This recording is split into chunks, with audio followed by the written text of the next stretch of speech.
చాలా ఆశ్చర్యం వ్యక్తం చేశారు. అదే నెల్లూరు జిల్లా వెళ్ళి నెల్లూరు జిల్లాలో జైల్లో ఉన్నటువంటి కాకాని గోవర్ధన్ రెడ్డి గారిని పరామర్శించి వచ్చిన అనంతరం సజ్జల రామకృష్ణారెడ్డి గారు మీడియాతో మాట్లాడుతూ ఆయన చెప్పింది ఏంటంటే, రెడ్ బుక్ అంటే ఎలా ఉండిద్దా, రెడ్ బుక్ ఇలా ఉండిద్దని మేము ఊహించలేదు, రెడ్ బుక్ రాజ్యాంగాన్నే అమలు చేస్తుంది అని తన ఆవేశాన్ని తన ఆవేదనని వ్యక్తం చేసుకున్నారు. సరే, ఆ రెడ్ బుక్ ఆవేదనలో అంతకుముందు ఇదే రెడ్ బుక్ గురించి ఏం చెప్పారు, వైఎస్ఆర్సీపీ మ్యాటినేట్లో ఎక్కడ పెట్టుకుంటారో పెట్టుకుని రెడ్ బుక్ అన్నారు.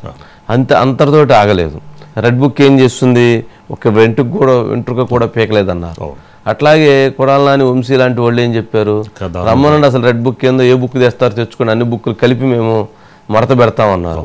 మరి ఇప్పుడు ఎవరు కూడా అమ్మో రెడ్ బుక్, అయ్యో రెడ్ బుక్, అమ్మో రెడ్ బుక్ అనేటువంటి ఆవేదన వ్యక్తం చేస్తున్నారు.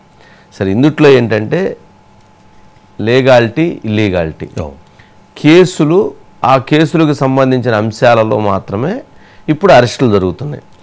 ఇల్లీగల్ అంటే అక్రమ కేసులతో అరెస్టులు చేయటం వేరు, లీగల్గా జరుగుతున్నటువంటి అంశాల మీద జరగటం వేరు. విచారణ జరిగిన తర్వాత కాకాని గోవర్ధన్ రెడ్డి గారి కేసు జగన్మోహన్ రెడ్డి గారు ప్రభుత్వం అధికారంలో ఉన్నప్పుడు నమోదైనటువంటి కేసు. ఆ కేసులో కాకాని గోవర్ధన్ రెడ్డి గారిని అరెస్ట్ చేయడం జరిగింది. మరి ఇప్పుడు ఆ కేసు అది ఎట్లా ఇల్లీగాలిటీ అయింది? ఆ రోజు కంప్లైంట్ ఇచ్చినటువంటి వాళ్ళు ఏం చెప్పారు, చాలా అన్యాయంగా జరిగింది, మమ్మల్ని ఇబ్బంది పెట్టారని చెప్పారు. మరి ఆ కేసులో జరిగింది, అది ఇప్పుడు కాదు కదా.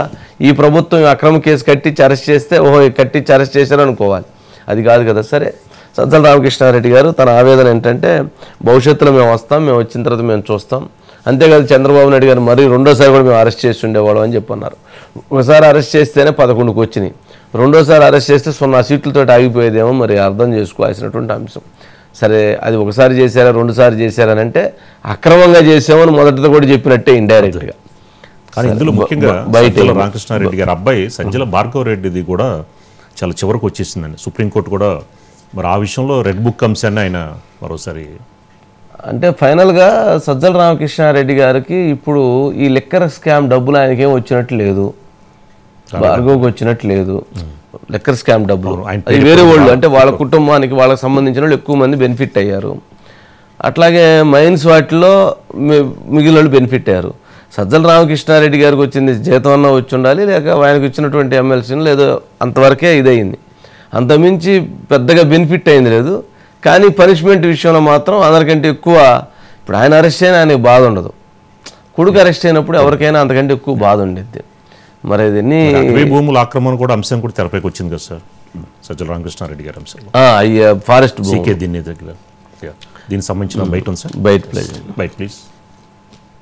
మేము వస్తే రెడ్ బుక్ రాజ్యాంగం ఉంటుంది, రెడ్ బుక్ పాలన ఉంటుంది, ఏదో మాటలు చెప్తున్నాం అనుకున్నాం, కానీ దాని పర్యవసానాలు వచ్చినప్పటి నుంచి రెడ్ బుక్ రాజ్యాంగం అంటే ఎట్లుంటుంది, ఒక ప్రజాస్వామ్య దేశంలో ఒక రాష్ట్రంలో ఎట్లా ఇంప్లిమెంట్ చేయగలరు అనేది వరుస పెట్టి తప్పుడు కేసులు పెట్టడం ద్వారా ఏదైతే భయపడుతున్నామో అది జరుగుతుంది.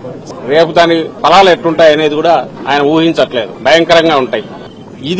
ఈ పని ఎవరు మేము చేయలేమా? రేపొస్తే అధికారంలోకి వస్తే మళ్లీ చెప్తున్నా, వైఎస్ఆర్సీపీ హయాంలో మీరు ఏ కేసులు అన్నా చూడండి, మా హయాంలో జగన్మోహన్ రెడ్డి గారి హయాంలో ఖచ్చితంగా ఇంక్లూడింగ్ చంద్రబాబు నాయుడు గారిని అరెస్ట్ చేసిన. ఇట్లా చేయాలంటే ఆయన వచ్చిన 3 నెలలకు వేసిండొచ్చు చంద్రబాబు నాయుడు గారిని, జగన్మోహన్ రెడ్డి గారు అనుకోండి. అది సార్ ఏం మారలా, ఇంకా ఏం మారలా. ఆయన ఇంకేమంటాడు, మేము ఎట్లా చేసామో చూడండి అంటారు. ఎట్లా చేశారు అసలు? తెలుగుదేశం పార్టీలో ఇప్పుడున్నటువంటి మంత్రుల్లో, ఎమ్మెల్యేలలో జైలుకి వెళ్ళి అరెస్ట్ అయినటువంటి వాళ్ళు 70% అబోవ్ ఉన్నారు.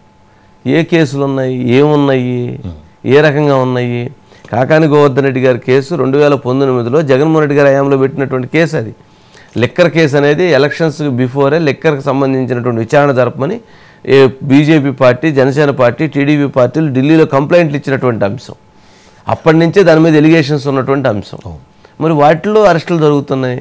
మైనింగ్ దాంట్లో గతంలో ఉన్నటువంటి కేసులు అరెస్ట్. ఇప్పుడు పెట్టింది ఏంటి? అది అంటే దాన్ని కోణాన్ని మార్చాలి అనేటువంటి ఆలోచనలో సజ్జల రామకృష్ణారెడ్డి అన్నారు. మేము రేపు వస్తే అని అంటున్నారు. మేము వస్తే అనేటువంటి దాంట్లో మీరు చేసినటువంటి దుర్మార్గమైనటువంటి పరిపాలన ఫలితంగానే ఇప్పుడు జరుగుతుంది.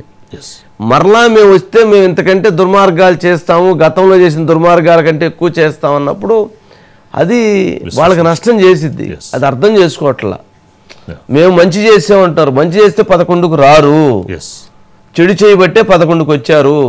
మేము మార్చుకున్నాము, మేము మార్పు చెందాము, మేము ఆలోచనలు మార్చాము, మా విధానాలు మార్చుకున్నాము, భవిష్యత్తులో మేము ఇటువంటి తొందరపాటు చర్యలు చేపట్టాము అని చెబితే ప్రజలు దగ్గరికి వస్తారు. అంతేగాని మేము అట్లా కాదు, మేము ఎట్లాగానంటే అది వాళ్ళకి ఎక్కువ నష్టాన్ని చేసిద్దాము. దినకర్ నమస్కారం. నమస్కారం దినకర్.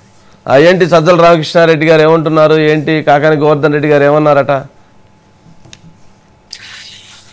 వంశీ గారు మీరు చెప్పినట్టు అసలు ఎలాంటి మార్పు లేదు. అయితే ఒక భయం మాత్రం స్పష్టంగా కనిపిస్తుంది. అది తాను ఒక సిద్ధం నాయకుడు అని చెప్పుకున్న వైఎస్ జగన్మోహన్ రెడ్డి మొదలుకొని, ఆయన టాప్ 2గా ఉన్న సజ్జల రామకృష్ణారెడ్డి మొదలుకొని, పెద్దిరెడ్డి రామచంద్రారెడ్డి మొదలుకొని, మిథున్ రెడ్డి మొదలుకొని అందరిలో కూడా వైసీపీ నాయకుల్లో ఒక భయం అనేది అయితే స్పష్టంగా కనిపిస్తూ ఉంది.